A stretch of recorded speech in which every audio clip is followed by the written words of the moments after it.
ओम शांति। अव्यक्त मुरली से दो बातें, सभी उन पे गहन चिंतन करेंगे। पहला था पवित्रता और क्या जोड़ा उससे, सुख शांति खुशी। बच्चे हैं ये तीन, और भी हैं कई बच्चे हैं उसके। तो आनंद भी उसका बच्चा है, प्रेम भी उसका ही बच्चा है। तो इस पे हम चर्चा करेंगे। क्या राज है इसमें कि पवित्रता होगी तो ये सब होगा, क्योंकि देखा ये जा रहा है कई पवित्रता धारण करने वाले भी इन चीज़ों में थोड़े थोड़े कम रहते हैं। ऐसे नहीं वो दुखी रहते हैं, पर कभी बड़ी बात हो जाए तो दुख भासने लगता है, थोड़ा बहुत खुशी चली जाती है। उनकी भेंट में तो बहुत अच्छा है, जो है पवित्र हैं उनको तो दूसरा ही स्वरूप है। और एक चीज और कि कई पवित्र लोग भी खुश रहते हैं। लोग ये पूछते हैं, पापी भी बड़े खुश रहते हैं आजकल, तो जमाना ही उनका है, अपने को बड़ा सुखी बुद्धिमान समझते हैं। इन पे चर्चा करेंगे। और दूसरी बहुत सुंदर बात थी जो सभी को ध्यान देने योग्य है, ये भी है, लेकिन वो बहुत जरूरी और सिखाना है सबको। लंबा समय निर्विघ्न रहने वाले विघ्न विनाशक बन जाते हैं।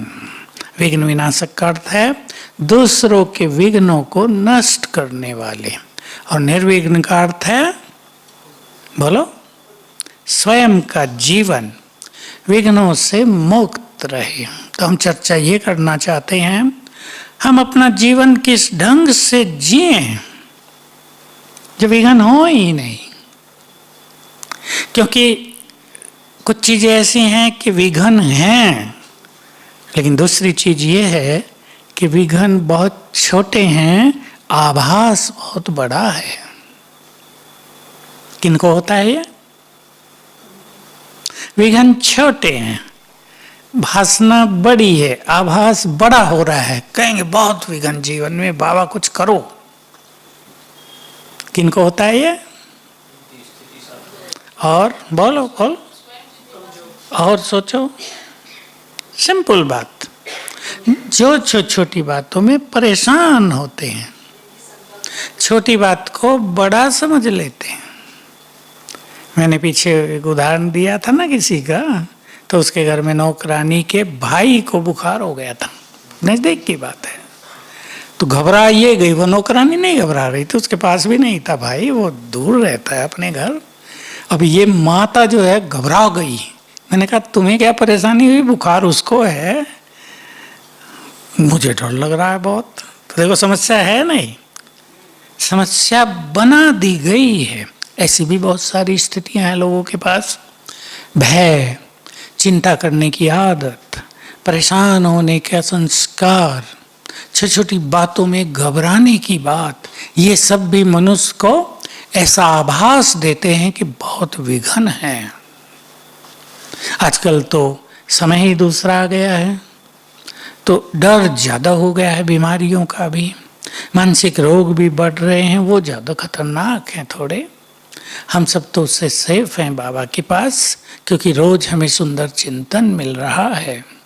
जिनके पास चिंतन नहीं है, उनका चिंतन कहीं भी चलता है, किसी बात पे चलता है और समस्या खड़ी हो जाती है। अब चले पहली बात पे विचार करें। सुख शांति पवित्रता इनकी जननी है। किसी को दुख हो रहा है, माना पवित्रता की कमी है। अब इसमें पवित्रता के किस स्वरूप की कमी है? क्योंकि पवित्रता केवल ब्रह्मचर्य नहीं, इसके पांचों बड़े विकार, फिर उनके छोटे विकार जैसे ईर्ष्या, द्वेष, निगेटिव सोचने की आदत, छोटे विचार, अनुमान, पर चिंतन। अभी प्योरिटी को हम एक दूसरी डेफिनेशन दें जिन संकल्पों से आत्मा की शक्तियां नष्ट होती हैं वो सब अपवित्रता है। अब कोई व्यक्ति पर चिंतन कर रहा है, बहुत लोग आजकल फोन करते हैं, उनमें माताएं ज्यादा, थोड़े युवक। व्यर्थ संकल्प बहुत चल रहे हैं। मैं पूछता हूं क्यों? मैं एक दूसरा प्रश्न भी पूछा करता हूं, चल रहे हैं या चलाए जा रहे हैं? समझ गए ना? खुद आ रहे हैं या हम क्रिएट कर रहे हैं? क्या है स्थिति? क्या होगी ज्यादा? मनुष्य ज्यादा खुद बनाता है, जैसे इसने बनाए। नौकरानी का भाई बुखार में हुआ तो परेशान ये, न जाने क्या क्या सोच रही होगी, मेरे घर में ना जाए, मेरे बच्चों को न हो जाए। ज्यादा चिंता माताओं को बच्चों की रहती, मेरे को हो जाए तो चलेगा, पर बच्चों को हो गया तो क्या होगा, चिंता हो जाती है बहुत। अब सोचो, एक व्यक्ति को थोड़ी बीमारी हुई है, अब वो दुखी है, कौन सी अपवित्रता आ गई? चिंतन करेंगे, या दूसरे ढंग से हम चिंतन कराना चाह रहे हैं। पहली अपवित्रता आ गई कि देहभान बहुत है, तब तो छोटी सी बीमारी ने उसको दुखी कर दिया। अगर उनका यह अभ्यास हो कि आत्मा तो स्वस्थ हो, बीमारी शरीर में आई है सो जाएगी, बीमारी तो पहले से होती आ रही है, कोई नई बात थोड़ा ही है कि आज ही बीमारी हुई हो। 100 साल का इतिहास देखे तो भारत में बड़ी बड़ी महामारी आई, प्लेग कभी फैला था, लोग बताते थे, हम छोटे थे, 2 चीजों के बारे में, चेचक, स्मॉल पॉक्स और प्लेग का, गांव के गांव साफ हो गए थे, लोगों ने रोना भी छोड़ दिया था, लकड़ियां भी नहीं थी जलाने के लिए, का एक को जला के आ रहे, दूसरा तैयार, ये हाल हो गया था, उसे ले जा रहे, तीसरा तैयार। तो बहुत महामारी आई, तब तो भारत गरीब था, अंग्रेजों का राज था, कोई सुनने वाला भी ज्यादा नहीं था, हॉस्पिटल आदि इस तरह के नहीं थे, दवाइयां नहीं थी इन चीजों की, अंधश्रद्धाएं बहुत थी। चेचक निकली माता, मंदिरों में जा रहे, उसका इलाज नहीं करेंगे, देवी जी को प्रसन्न कर रहे थे, देवियां भी ठीक करती तो थी, पर आजकल तो दवाइयां हैं। तो दवाइयां बहुत बढ़ी, बीमारियां उससे ज्यादा बढ़ी, और उससे भी ज्यादा क्या बढ़ा, डर, देहभान बढ़ा। तो यहां इंप्योरिटी हो गई देहभान की। अब किसी ने हमें कुछ कह दिया, अब दूसरी परिस्थिति पर आओ, किसी ने हमें कुछ कह दिया, कॉमन बात है, रोज की सबके साथ ये बात है, डिस्टरबेंस हो गया, शांति चली गई, कौन सी इंप्योरिटी काम करने लगी? अपमान। बोलो, अपमान क्या है? और कुछ जोड़ो, अपमान की फीलिंग। और इसमें यही है, अभिमान जिनमें ज्यादा है उन्हें अपमान की फीलिंग ज्यादा होती है। फीलिंग जिनमें भी है, छोटी कन्याओं में फीलिंग रहती है, उनको देह अभिमान नहीं कहा जाएगा, उनके पास कुछ है ही नहीं, किसका अभिमान करें, देह भान ज्यादा, वो भी बुरा है। मुझे ऐसा क्यों कहा, क्यों आता है? तो ये अपमान की फीलिंग, ये अपमान भी 5 विकारों में से एक का स्वरूप हो गया ना, अभिमान का। तो वो इंप्योरिटी हो गई, उसके कारण शांति नष्ट हुई। आज सुख शांति नष्ट करने के पीछे एक बहुत बड़ी चीज दिखाई दे रही है, जहां मनुष्य को कोई समाधान नजर नहीं आ रहा ना, दुनिया में बहुत चीजों का कारण है मनुष्य के पाप कर्म। अब पाप मनुष्य ने बहुत कर लिए, कुछ विकारोवश कर लिए और कुछ कर लिए, बोलो, स्वार्थवश। स्वार्थ भी छोटी चीज नहीं है, दुनिया में बहुत बड़ी चीज चल रही है आजकल, स्वार्थ। स्वार्थ का सीधा सा अर्थ होता है पहले मैं, पहले मेरे बच्चे, दूसरे भले ही भूखे रहे। और भारतीय कल्चर क्या थे, पहले दूसरों को खिलाया जाता था, खुद लोग भूखा रहते थे। तो भारतीय कल्चर नष्ट हो गई, तो ये पाप इंप्योरिटी का एक स्वरूप बढ़ गया। बहुत पाप बढ़ा है दुनिया में। पिछले 50 सालों में ही पाप 50 गुना हो गया है। हमें याद है घरों में ताले नहीं लगाते थे जब हम छोटे थे। खेतों में जाते थे, बस ये कुंडा लगाया और कोई नहीं है वहाँ, गांव ही खाली है, सभी खेतों में चले गए हैं और कहीं ताले नहीं हैं। जिस संदूक में पैसे रखते थे, संदूक कहते थे ना पहले, 3 का बड़ा सा, उसमें भी ताला नहीं। देखिए अभी 50, 60, 70 साल पहले ऐसी ईमानदारी, ऐसा चरित्र मनुष्य के पास था, और 50 साल में सारा खेल बिगड़ गया। अब कोई शहरों में जरा बिना ताले के बाहर निकल तो जाए, चोर पता नहीं कहाँ से कैमरे की तरह नजर लगाए हुए हैं, उन्हें फट से पता चलता है कि वहाँ ताला नहीं लगाया, चलो। हाँ, तो पाप के कारण दुख अशांति संसार में ज्यादा बढ़ती जा रही है। इस पर फिर आएंगे। अब हम किस तरह से जीना सीखें, जीवन में कौन कौन से गुण लेकर चलें जो जीवन में वे गुण कम से कम आए, और आए तो हम उन्हें सहज समाप्त कर दें। एक चीज है सरलता, बहुत बड़ी क्वालिटी। जीवन जीने का मूल मंत्र है सरलता, सहज भाव से जीवन जीना। क्या है ये? थोड़ा विस्तार कर लें, क्योंकि इतना कहने से बहुतों की समझ में नहीं आता कि सरलता है क्या। बोलो, इसके उदाहरण दो। सहज भाव से किसी बात को लेना बहुत अच्छी चीज है ये।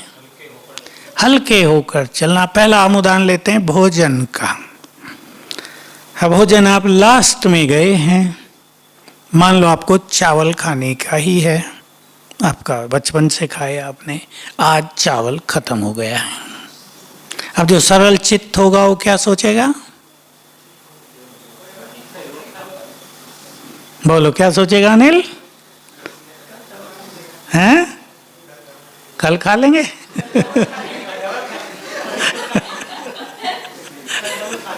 डबल खा लेंगे कल। हल्का करना किसी भी तरह अपने को। अब आप सोचते हैं ये औरों के साथ ही समस्या आती है, मेरे साथ भी आई एक दिन, 1-2 मास पहले। मैं शांतिवन से आया रात को क्लास करा के, अभी नीचे से आते हैं तो खाना खा के नहीं आते क्योंकि गड़बड़ होती है पेट में, तो सोचा ऊपर चल के खा लेंगे। अब हमें बज गए 9:15। अब मैं वहाँ पहुँचा, कुछ भी नहीं बचा था। रोटी होती है तो मैं आंवले के अचार से खा लेता हूँ, मेरा काम हो जाता है, लेकिन वहाँ कुछ भी नहीं था। अब क्या करूँ भाई, भूख भी तो लगी है, रात को 9:15 बज गए। अब मुझे याद नहीं मैंने क्या किया, क्या खाया, क्योंकि कुछ ना कुछ खाने का रखते हैं, खाकरे रखते हैं। हाँ, खाकरे थे जो गुजरात से आते हैं, गुजरात में खाकरे होते हैं ना, आप लोग सब नहीं जानते। पतली पतली रोटी सूखी सूखी बना देते हैं और पैक कर देते हैं, बहुत दिन चलती है। तो सबके साथ होती है। अब मैं परेशान हो जाऊं, लोग कहेंगे देखो तुम्हें भोजन नहीं मिला, तुम दूसरों क्या खिलाओगे, कुछ भी सोचेंगे ना लोग। लेकिन सरलता होती है तो मनुष्य मोल्ड होता है। सरल चित्त व्यक्ति का लक्षण है मोल्ड होना। अच्छा, ये नहीं है अब क्या हो सकता है, केवल भोजन की बात नहीं, कहीं भी भाई ये नहीं है तो और क्या हो सकता है, अच्छे से अच्छा मार्ग क्या है, ये तुरंत सोच लेना, इसकी ही बहुत आवश्यकता होती है। और ये सरलता से सहज आ जाता है। हर फील्ड में ये बात काम आएगी। एक द्वार बंद है, हम करते नहीं क्या, बाइक पे जा रहे हैं कहीं, आगे से दरवाजा पुलिस ने वो रोड ब्लॉक की हुई है, 1 वे बना दिया है, तो हम तुरंत रास्ता बदल के निकलते हैं ना, पुलिस वाले ही बताते हैं इधर से जाओ। तो मनुष्य में ये संस्कार है। जीवन के हर फील्ड में हम इस संस्कार को काम में लाएंगे। एक चीज नहीं है तो दूसरी है। अब बीमार है व्यक्ति, कोई नहीं है उसके पास, फोन भी नहीं है, हमें इन चीजों से गुजरना पड़ा है। फोन तो बहुत बाद में आए हैं। मैं यहीं रहता था लाइट हाउस में।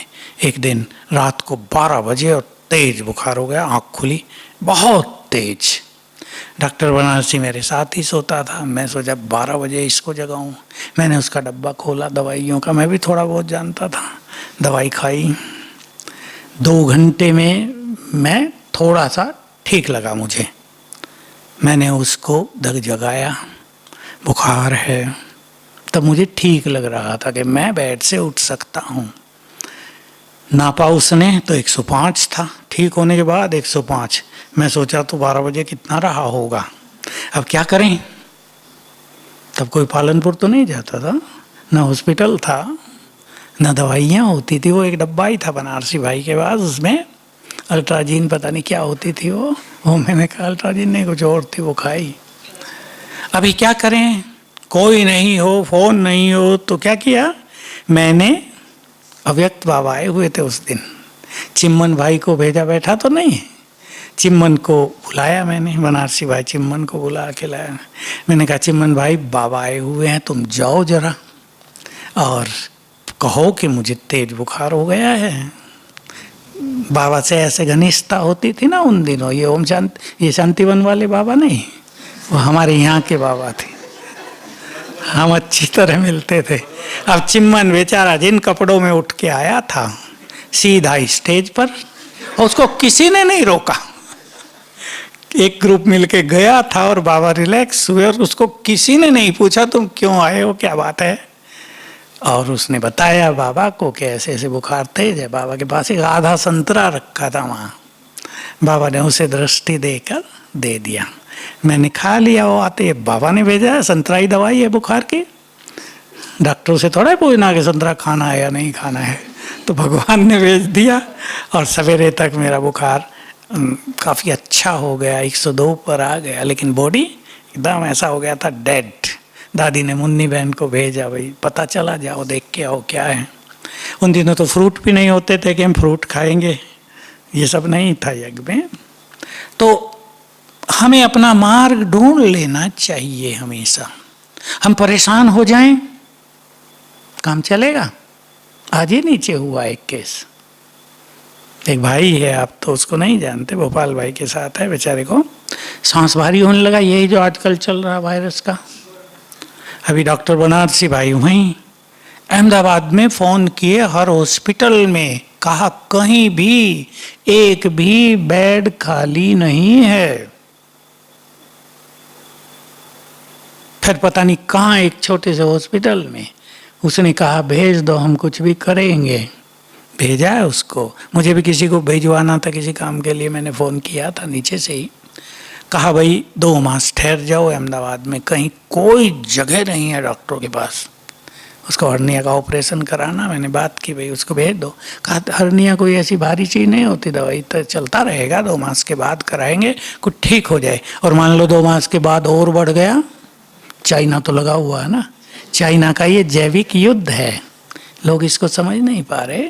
इटली वालों के वैज्ञानिकों ने बहुत अच्छा काम कर दिया इस हफ्ते में, क्योंकि WHO का ये निर्देश है, आदेश है कि जो कोविड से मरेंगे उनका पोस्टमार्टम नहीं कर सकते। लेकिन इटली के डॉक्टर ने निर्णय किया कि ये क्यों ऐसा कह रहे हैं, किसी का भी करना चाहिए। उन्होंने उनकी उसको अनदेखा करके पोस्टमार्टम कर दिया कईयों का, और पाया कि कोरोना जैसा वायरस कोई है ही नहीं, ये केवल बैक्टीरिया है। और 3 दवाई भी लिख दी, एंटीबायोटिक, और 2 ऐसी लिखी, ये ले लो, कुछ आपको परेशान होने की जरूरत इसमें नहीं है। कहा ये चीन और WHO की मिली भगत है, संसार की इकोनॉमी को डाउन करने के लिए। चीन का नीति है साम्राज्य विस्तार, जैसे अंग्रेजों ने किया था ना कभी, अभी चीन सोच रहा है वही करने का। लेकिन अब चीन नष्ट हो जाएगा, हम जानते हैं, विनाश काले विपरीत बुद्धि, उसका है हाल, ये हाल है। तो घबराएंगे नहीं आप, रास्ता ढूंढ लेंगे। बीमारी तो पहले भी होती थी ना, इससे भयानक होती थी, लोगों के सांस रुक जाते थे। इसका मतलब थोड़ा तो कहते कोविड आ गया इसको भी, अब ये कोविड तो नाम ही अभी सुना है, इसलिए घबराना बिल्कुल नहीं है। सरल चित्त होंगे, अब ये बात सभी को नोट करने वाली है, ये बाबा ने मुझे सिखाई थी 71 में। सरल चित्त होंगे, सब कुछ सरल हो जाएगा। बीमारियां भी सरल, समस्याएं भी सरल, सब सरल, कामकाज भी सरल। क्योंकि जब मनुष्य सरल होता है तो उसकी आंतरिक शक्तियां बहुत बढ़ जाती हैं, और जब मनुष्य परेशान होता है तो आंतरिक शक्तियां सारी डाउन हो जाती हैं। तो निर्विघ्न जीवन जीने का पहला तरीका है सरलता। दूसरा, बहुत शक्तिशाली होकर रहना। मैंने बाबा की एक बात कभी सुनाई है यार, वो बड़ी सुंदर बात है, अति सुंदर। अंत में 3 बातों के आधार पर नंबर मिलेंगे। नोट कर लें, सभी बुद्धि में नोट कर लें, डायरी नहीं है तो, और इन पर काम करना है सबको। बहुत पहले की मुरली है। पहला, उसमें बाबा कुछ बातों पे चर्चा कर रहे थे कि भाई जो बहुत सेवा कर रहे हैं वो आगे हैं क्या, सेंटरों को निर्विघ्न बनाना चाहिए। बाबा ने एक बात कही थी, किसी को 50 सेंटर हों और वो विघ्नों में चल रहे हों, और किसी को 1 सेंटर हो वो निर्विघ्न हो, तो एक वाले को ज़्यादा मार्क्स मिलेंगे। याद आ गया होगा आपको। उसी में बात ये बाबा ने कही थी, अंत में 3 बातों के आधार पर नंबर मिलेंगे। पहला, कितनों को योग्य बनाया। बहुत सुंदर चीज है। ज्ञान देना वो तो है, इजी है, लेकिन योग्य बनाना दूसरों को। सभी लोग योग्य व्यक्तियों को ढूंढते हैं। आपके पास भी कोई सेवादारी आए, आप पहले सोचेंगे काम तो ठीक ठाक करता है, योग्यताएं हैं, हर व्यक्ति सोचेगा ना। लेकिन योग्य बनाना ये बड़ी योग्यता है। तो कितनों को योग्य बनाया। दूसरा, कितनों को सुख दिया। मुरलियों में साकार में रोज आती है ये बात। इम्पोर्टेंट, भगवान की इम्पोर्टेंट शिक्षा है ये। कितनों को सुख दिया। बाबा की मुरली तब से ये चालू हो गई थी जब से भगवान इस धरा पर आए, दुख किसी को न दो, नहीं तो कड़े शब्द भगवान के। दादी जब मुरली पढ़ती थी ना तो कहती थी, ना बाबा ये ना कहो, दुखी होकर मरेंगे। क्योंकि अंतिम समय हम देखते ही आ रहे, कई सहज जाते हैं और कई इंतजार करते हैं मृत्यु की, बुलाने पर भी नहीं आती। और तीसरा कहा, पूरा ब्राह्मण जीवन कितना निर्विघ्न होकर रहे। निर्विघ्न स्थिति, ये 3 मापदंड होंगे हमारे भविष्य के। हमारे वर्तमान सुख शांति के भी यही 3 पैमाने हैं। भविष्य की बात हम नहीं करते। हर पल ऐसी आत्माओं को सुख शांति, खुशी, प्रेम, सबका सहयोग, अपनापन सब कुछ मिलेगा। कितनों को योग्य बनाया, कितनों को सुख दिया, कितने निर्विघ्न होकर रहे। अपनी सेवाओं से हम सुख कितनों को देते हैं। सेवाएं तो सब कर रहे हैं, कार्य तो सभी कर रहे हैं, और लगन से भी कर रहे हैं, डेडिकेशन के साथ कर रहे हैं, पर अपने कार्यों से सुख कितनों को देते हैं। मुझे किसी की बात याद आ गई, छोटेलाल भाई, आप लोगों के डिपार्टमेंट की सिक्योरिटी में पहले, आप लोग शायद जानते नहीं थे, आए भी नहीं होंगे, एक भाई बैठता था बाहर, छोटी सी कैबिन बनी थी, ये थोड़ी बड़ी बन गई।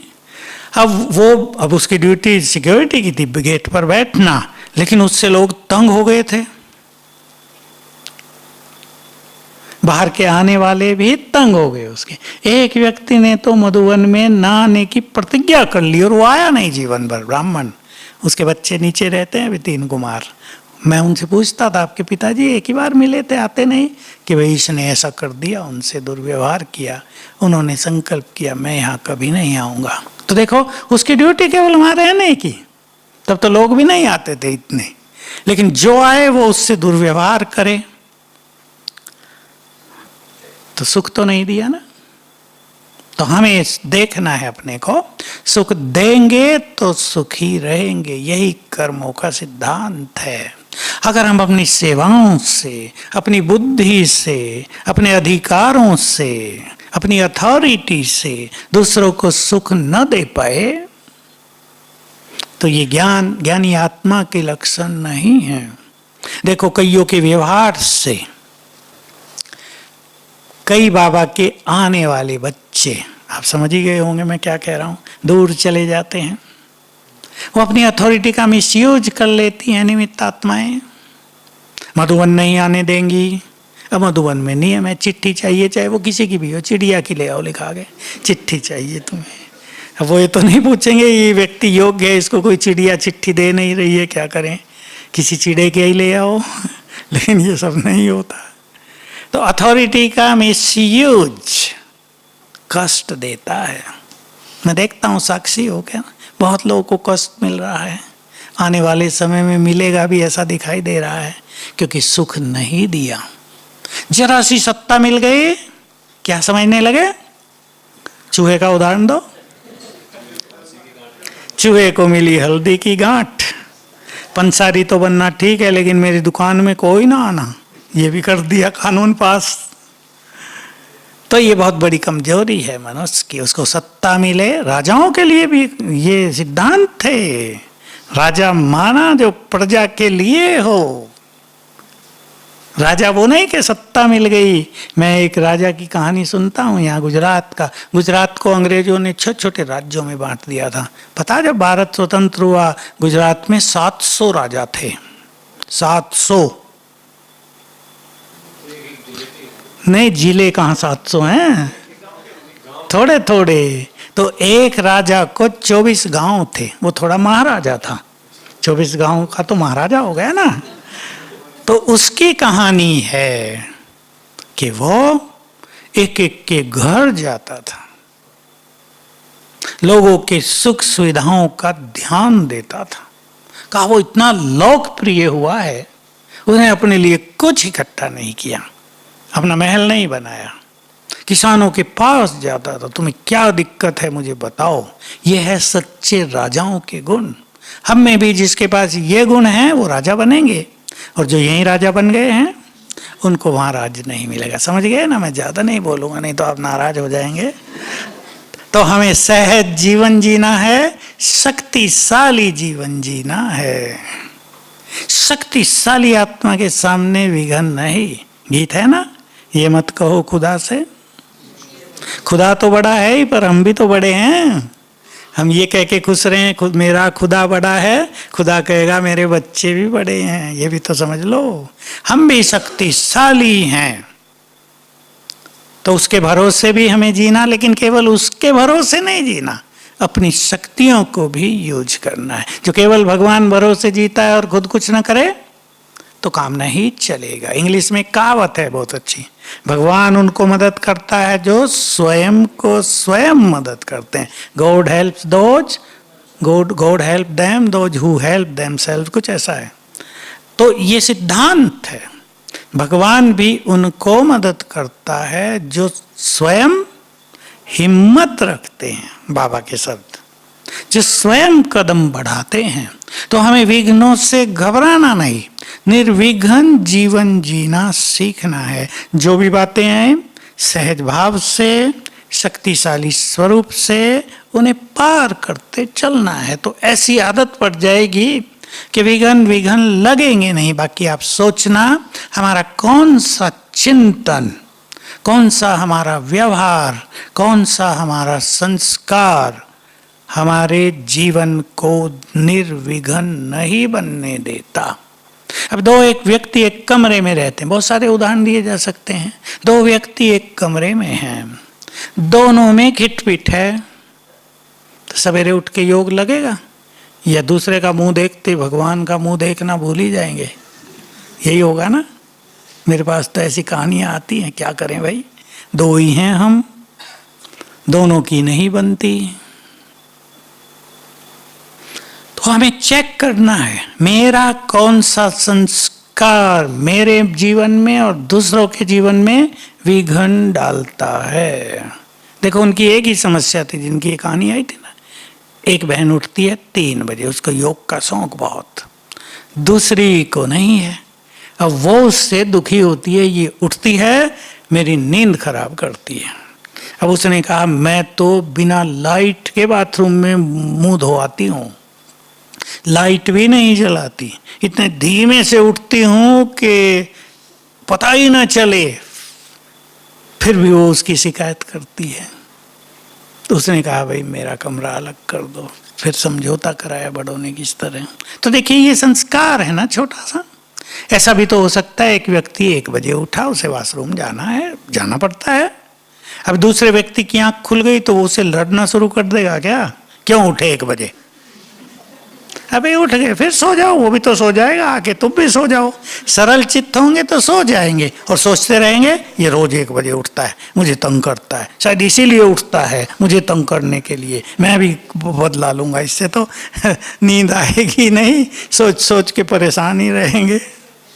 तो हमारा कौन सा चिंतन, हमारा कौन सा संस्कार, हमारा कौन सा व्यवहार विघ्न पैदा करता है, उसको बदलना हमें ही होगा। जिम्मेदार हम स्वयं हैं। हमें ये कभी नहीं भूलना चाहिए, जो कुछ हमारे साथ हो रहा है उसके जिम्मेदार हम स्वयं हैं। अगर हमारा मन दुखी है तो जिम्मेदार हम हैं। हमें नींद नहीं आती, जिम्मेदार हम हैं। हमें कोई प्यार नहीं करता, जिम्मेदार हम हैं। हमें कोई मदद नहीं करता, जिम्मेदार हम हैं। मैं आज सोच रहा था उसको अहमदाबाद में बेड नहीं मिल रही है, बोलो आगे। मदद तो बेचारा बहुत करता है, लेकिन कहीं ना कहीं कर्म पुरुषार्थ जिम्मेदार है ना। कई लोग व्यवहारिक बहुत अच्छे हैं, वो बहुत अच्छा, लेकिन ज्ञान और योग में ढीले हैं। तो ज्ञान और योग के बिना मदद नहीं मिलती। और ज्ञान योग अच्छा होगा तो डॉक्टर कहेंगे अभी 1 बेड खाली हुई है, आपके लिए बुक कर देता हूं, ये हो जाएगा। अभी 1 पेशेंट गया ठीक होके। तो हमें अच्छे संस्कारों के साथ साथ अच्छा ज्ञान और योग भी करना चाहिए। बाबा को दोनों तरह की क्वालिटी वाले बच्चे प्रिय हैं। मुरली में एक में आ रहा है, सब सुनेंगे। ज्ञानी तू आत्माएं भी मुझे चाहिए और योगी आत्माएं भी मुझे चाहिए। दोनों होंगे तो ज्ञान में योग का जवहर होगा। ये मुरली आ रही है बहुत अच्छी। तो हम सभी सहज भाव से जीवन जीना सीखेंगे, सब चिंतन करेंगे, अपने अपने पर दृष्टि डालेंगे।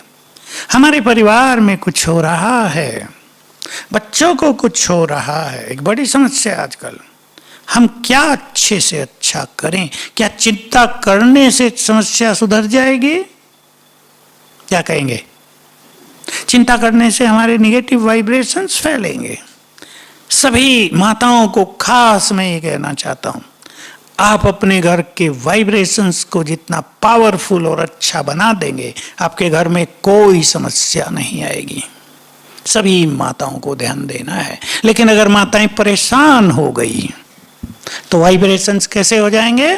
बहुत कमजोर, निगेटिव। उससे समस्याएं बढ़ेंगी। इसलिए बाबा का एक महावाक्य सुना देता हूं। प्योरिटी की बात पर आप सब चिंतन करना। बाबा का महावाक्य था जिसके आधार पे हमने बहुत सारे प्रयोग कराए समाधान के माध्यम से। समस्याएं क्या हैं? कमजोर मन की रचना। अगर मन को पावरफुल बना दिया जाए, अगर घर में वाइब्रेशंस बहुत अच्छे फैला दिए जाएं, समस्याएं खत्म। बाबा कहा करते थे, जब हम आए ना छोटे थे, पहरा देना होता था रात का, डर लगता था। डर क्यों लगता था? सारे मधुबन में केवल 4 बल्ब जलते थे रात को, इससे ज्यादा नहीं। एक यहाँ, एक जिधर विशाल भवन है, विशाल भवन नहीं था, एक उधर जलता था, एक इधर जहाँ बड़े बड़े डाइनिंग हॉल हैं, और एक इधर झोंपड़ी की तरफ। 4 बल्ब, उनकी भी रोशनी कम से कम हो, क्योंकि बिजली बहुत महंगी थी, जनरेटर से बिजली बनाई जाती थी आबू में। चारों ओर दीवार नहीं थी, आगे आगे 2-2 फुट की दीवार, बस उन पे तार भी नहीं। पीछे विशाल भवन की तरफ, विशाल भवन नहीं था तो बस वो झाड़ियाँ सी खड़ी थी। सांप आने के लिए बड़े मजे से आ सकते थे, लेकिन भालू भी आ सकते थे, तो डर लगता था, उधर को जाना पड़ता था। तो बाबा ने क्या बताया था? अगर तुम योग युक्त रहेंगे तो इस जगह पर कोई आ ही नहीं सकेगा। सीखा था हमने। 2-2 लोगों की ड्यूटी होती थी, बस 2-2 घंटे की, 11 से 1, 1 से 3। तो ये बहुत अच्छी बात है। जिस स्थान के वाइब्रेशंस बहुत सुंदर हों, वहाँ कुछ भी गलत होगा नहीं। बाबा मधुबन के लिए सदा कहते थे किले को मजबूत बनाओ, यानी वाइब्रेशंस बहुत पावरफुल बनाओ। सोचने की बात है, एक चिंतन आपको दे रहा हूं, ज्ञान का चिंतन है लेकिन योग का भी चिंतन है उसमें। द्वापर युग से भक्ति में सन्यासी आदि भगवान को नहीं ब्रह्म को याद करते हैं, घर को। और बाबा हमें भी तो कहता है घर को याद करो। तो अगर उन्होंने किया तो नुकसान क्या हुआ भाई, क्या फायदा हुआ उनको? क्योंकि अगर कहीं कुछ साधना करने से किसी को फायदा न हो तो वो साधना आगे नहीं बढ़ेगी। जरूर फायदा हुआ है। तो शांति धाम में कौन रहता है? कौन रहता है? शांति का सागर, सर्वशक्तिवान, पवित्रता का सागर। तो अगर हम अपने कमरे में वाइब्रेशंस बना सकते हैं तो जहां भगवान रहता हो वहां के वाइब्रेशंस। इसलिए बाबा ने कहा, पीछे की मुरली थी ना इससे पहले की, स्वीट साइलेंस होम में बैठो, वहां की स्वीट साइलेंस का अनुभव करो, आवाज से परे, वो मुरली थी ना। तो स्वीट साइलेंस होम में बैठना भी चित्त को शांत करने की विधि है, क्योंकि वहां परमात्मा वाइब्रेशंस चारों ओर फैले हैं। उसका ही तो साक्षात्कार सन्यासियों को हुआ ना, ऋषियों को। तो क्योंकि वाइब्रेशंस फैले हुए हैं तो वो जो उनको दिखाई दिए, उन्हें लगा भगवान सब जगह व्याप्त है। एक्चुअली वो ब्रह्मलोक में उसके वाइब्रेशंस चारों ओर फैले हुए हैं। तो हम वहां जाकर गहन शांति का अनुभव भी किया करें और बहुत अच्छी तरह से भी विचार करेंगे कि कौन सा छोटे से छोटा विकार हमारे अंदर है, इम्प्योरिटी, जो हमें सुखी नहीं रहने देता। खुशी पर चिंतन करेंगे बहुत ज्यादा, सुख शांति लेकिन खुशी। अगर हम खुश नहीं रहते तो हमारे पास कामनाएं बहुत हैं और हम अपनी कामनाएं पूर्ण कराना चाहते हैं मनुष्यों से। और बाबा की मुरली है, काम का सूक्ष्म रूप है कामनाएं। तो इम्प्योरिटी हो गई ना। तो जितनी ज्यादा कामनाएं होंगी खुशी उतनी ही कम होगी, और ये कामनाएं इम्प्योरिटी है। इससे हमारी शक्तियां नष्ट होती हैं, मन पर निगेटिव इफेक्ट रहता है। जो व्यक्ति कामनाएं रखता है वो सदैव प्यासी नजरों से दूसरों की ओर ही देखेगा ना, तो वो अपनी शक्तियों को बोलता रहता है। अब एक लास्ट बात आपको कह देता हूं, मुझे याद आ गई। हमारे सबके मन में बहुत जबरदस्त क्रिएटिव एनर्जी है, रचना करने की शक्ति। ये हमारे मन के संकल्पों में है। अगर हम व्यर्थ में रहते हैं, अगर हम कामनाओं में रहते हैं, अगर मान लो इलेक्ट्रॉनिक्स पर हम बहुत सारी गलत चीजें देखते हैं, तो उनमें चलने लगेगा ना मन। तो हमारी जो बहुत जबरदस्त क्रिएटिव एनर्जी है अंदर, रचनात्मक शक्ति, वो काम नहीं करेगी, वो डेड। तो हमें इसका बहुत बड़ा नुकसान होगा। तो हमारे अंदर ही बहुत बड़ी शक्ति है। आप सब देख लें, आपको कोई विशेष काम करना हो, काम तब कर सकेंगे जब मन एकाग्र होगा। अगर मन पर कोई और चीज छाई हुई है तो वो काम चाहे छोटे से छोटा होगा ही नहीं, हम कर ही नहीं पाएंगे। तो हमारे मन में ये बहुत बड़ी शक्ति है, इसका हम प्रयोग करेंगे। और इस विषय पर, दोनों विषय बहुत सुंदर हैं, सभी चिंतन करेंगे। पवित्रता से सुख शांति खुशी और निर्विघ्न जीवन। ओम शांति।